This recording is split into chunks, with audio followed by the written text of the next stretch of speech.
Atos dos Apóstolos capítulo 22. Meus senhores, irmãos e pais, escutem o que eu vou dizer a vocês em minha defesa. Quando o ouviram falar em hebraico, eles ficaram mais quietos ainda. Então Paulo disse: Eu sou judeu, nascido em Tarso, na região da Cilícia, mas fui criado aqui em Jerusalém como aluno de Gamaliel. Fui educado muito rigorosamente dentro da lei dos nossos antepassados. Eu era muito dedicado a Deus, como todos vocês aqui também são. Persegui os que seguiam este caminho e fiz com que alguns fossem condenados à morte.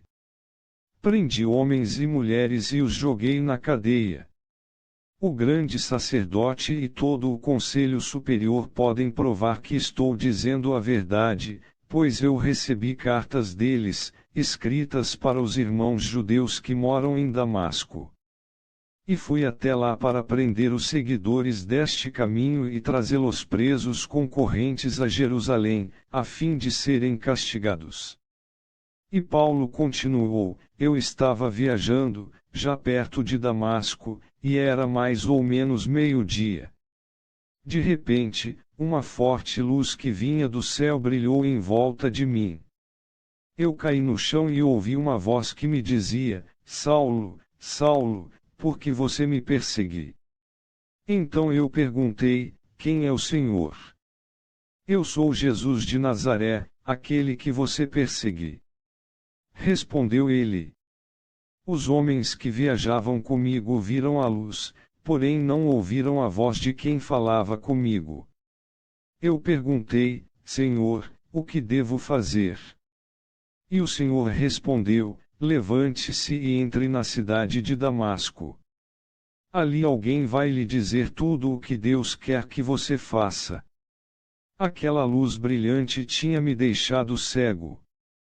Por isso os meus companheiros me pegaram pela mão e me levaram até Damasco. Havia ali um homem chamado Ananias. Ele era religioso, obedecia à nossa lei, e todos os judeus que moravam em Damasco o respeitavam. Esse homem veio me procurar, chegou perto de mim e disse: Irmão Saulo, veja de novo. No mesmo instante comecei a ver de novo e olhei para ele.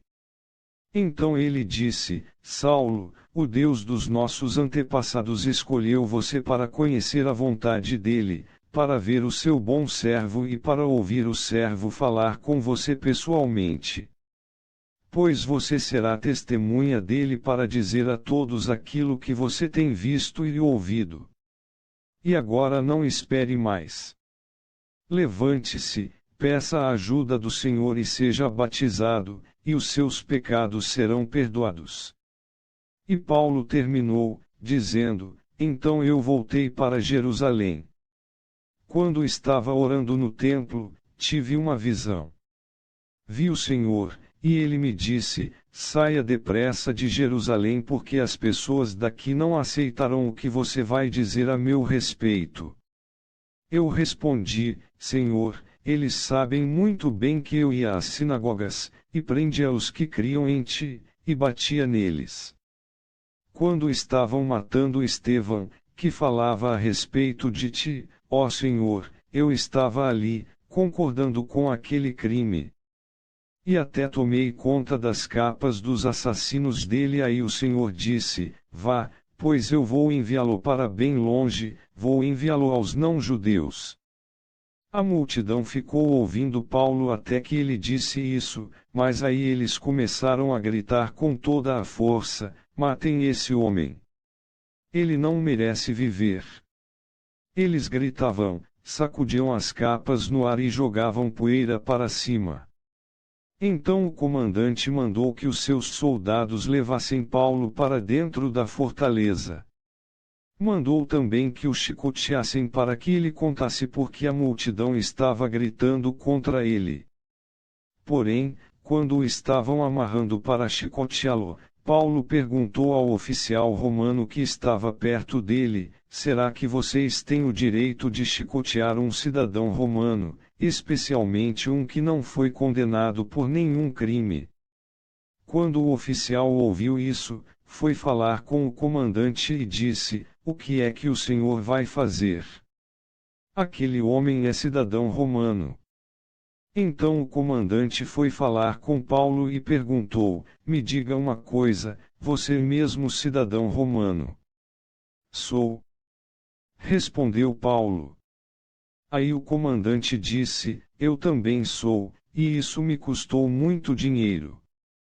Paulo respondeu: "Pois eu sou cidadão romano de nascimento." Imediatamente os homens que iam chicoteá-lo recuaram. E o próprio comandante ficou com medo ao saber que Paulo era cidadão romano e ele tinha mandado amarrá-lo. O comandante queria saber com certeza por que os judeus estavam acusando Paulo.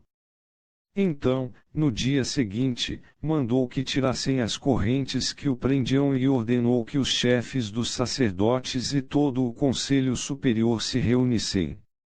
Depois mandou que trouxessem Paulo e o colocassem em frente deles.